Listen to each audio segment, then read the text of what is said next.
We're talking about, is it wrong to try to pick up girls in a dungeon? No. No, it is not. Okay, first of all, it's literally a mouthful of title. It is a whole sentence in the form of a question. I'm just saying, it is.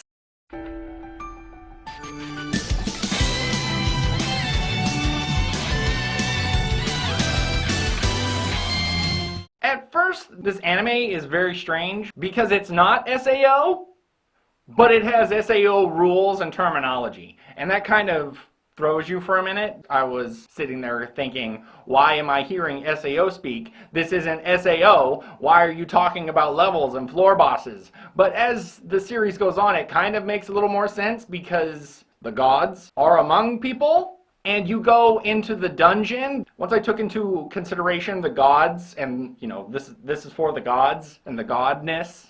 Once I took that into consideration, it felt less like a video game, and then I was okay with it.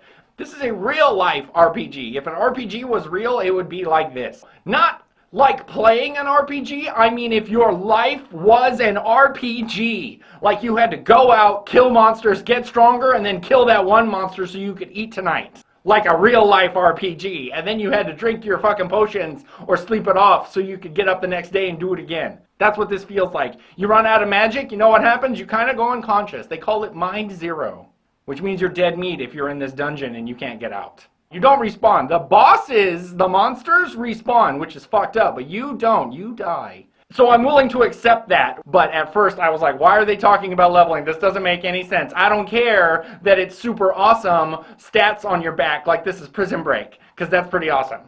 I thought the leveling system was really interesting. I like how only magic users can read it, but only your god, the head of your familia, is allowed to level you and manipulate it. That is the divine favor that allows you to go into the dungeon, is this thing on your back. I'm assuming everyone's got one. The only person's back you ever see is Belle's. According to the opener, the gods gave up their divine powers to come down here and join families with their children. Their children are us. And they forsook their divine powers. They didn't really forsook, they just promised not to use it. That's what it looks like. It looks like they can use it, but it's, you know, like against the rules.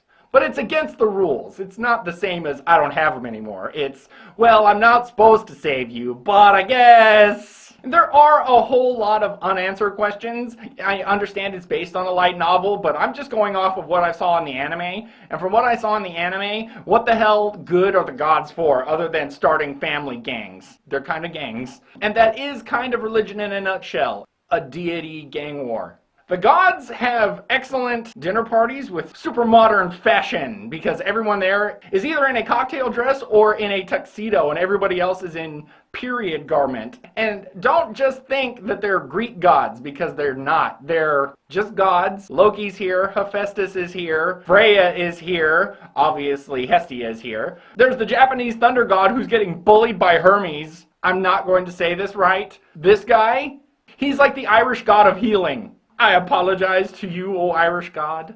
Right? They're just gods. There's a couple of gender-swapped gods, but it's not really a big deal because if Gozer can be whatever she wants to be, then Loki and Hephaestus can too. If you're a god, anything goes. And during the course of the anime, you meet the smallest gang ever because it's literally your main character, Belle, and his goddess, Hestia, who lives in the church in Sector 7. She's dirt poor. She has one follower, which is Belle. And that's it!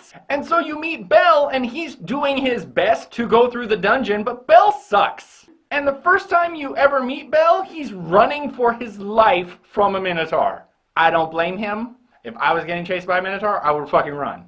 There's so much that we don't understand about the dungeon because it's a giant spire that goes up, but it looks like when you enter, you go down.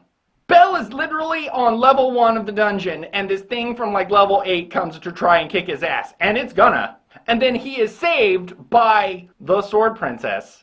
Saved by Stoic Her. I don't know. She's not frigid or anything. It just seems like she has no emotions. Even though you can clearly tell that she does. She smiles, she gets mad, she gets sad. She's all warrior about it. Look. This becomes a harem very fast. But it's also a light-hearted harem. There is fan service, but it's not everywhere, and they're not doing it in your face. So that's kind of nice. I'm all for a story having as little fan service as possible because it doesn't need it. Are there scantily clad Amazons? Yes.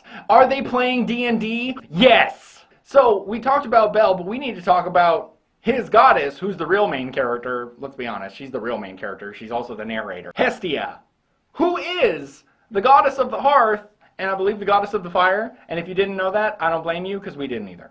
And now everyone's like, who's Hestia? And they immediately assume she looks like this. This Greek goddess is Lolly Big Boobs, which is a hilarious insult. What's up with the cleavage enhancing blue ribbon? What's up with that? What is that for? I know what it's for, but why is that even a thing? I know why that's a thing. You fuckers and your sick pillows. It's really disturbing when the first images of a new anime include this pillow. Or any pillow, really. That's not the best way to find anime. Anime, dirty pillows. Oh no! That's what happens. That's why a lot of people don't put a lot of stock in people who like anime, because they assume you've got one of these pillows and have humped it at least once. And some of you have. There's a couple of side characters. You meet Lily and his eventual armorer, Welf. I don't know, it's German. Whatever. They're kind of stereotypical, but at the same time, they know how to make you like stereotypical characters, so it's not a bad thing. There's a couple other side characters that are more literal side characters. He has like a core group, and that's his main party. But there's other side characters you meet. There's the elf banker, there's the waitresses, there's the barmaid. There's a couple of other side characters, and they're all pretty fleshed out, even though you don't get a lot with them. It's told pretty fast, and it's still interesting enough to suck you in really quick. They do things right. The only thing they did wrong was wait till episode 3 to give him his knife. Because it took Hestia an entire episode and a half to give him this fucking knife! It's ridiculous! She's behind this door with bars that she could literally just go, here, have your knife! And she doesn't! Worst goddess ever. She really isn't, but seriously, in this exact situation, worst goddess ever. Really? Really, Hestia? You're the goddess of the hearth, but not of the... No! You might need this? You're terrible. You're terrible. I know you're great, but you're terrible. But no, she's pretty awesome. And yes, one of the first things my wife and I did was make a Soul Calibur Hestia. Yes, we did. But look at Eyes. Eyes looks great. Overall, it's a really old school RPG come to life, and it's a really easy watch. Does it turn into a harem? Yes. Does it happen kind of fast? Sure. Is it still easy to watch and pretty enjoyable? Yes, it is. It's an easy watch. You can totally do it in a day. It's only 13 episodes. You can knock that shit out right now. Don't be fooled by Hulu, because Hulu only goes up to episode 10. There's 13. My wife totally loves harems for no reason. I don't know why, but she does. So she had a bit more fun during this than I did, but it's still pretty well animated. There's pockets of really good animation, but most of the time, you know, it's standard still animation. And some pretty grotesque imagery. Some of those monsters die horribly, and you're like, holy shit. There are notions of bigger things happening. I don't know if we're going to get more than 13. I hope we do, but if it was just the one shot, it's not bad. Like I said, it's an easy watch. It's pretty enjoyable. The voice acting is great. The music's not bad. The music's not bad. It's not great. You're not going to go, oh, the one song from that sentence that I have to remember to tell you. It's not that Attack on Titan opener that everybody loves. It's not that. That's the problem. I hope it gets a good English dub, because that will help. Hestia has an amazing voice in Japanese. Don't misunderstand. Hestia has like the best voice. I would say my official rating and my unofficial rating system, watchable. You could watch this. If your woman or someone you know said, hey, I want you to check this out, it's not that bad, you can make it. Watchable. Absolutely. I'm just letting you know. She found this and threw it on, and I was like, of course you're putting this on. I could be watching anything else, but you want to make me watch this. It wasn't terrible. It really wasn't. I enjoyed it. You might too. Give it a shot. Check it out. This is Anime by Dave. I, of course, am Dave. If you have any questions, comments, confusions, suggestions, put them below and I will get back to you.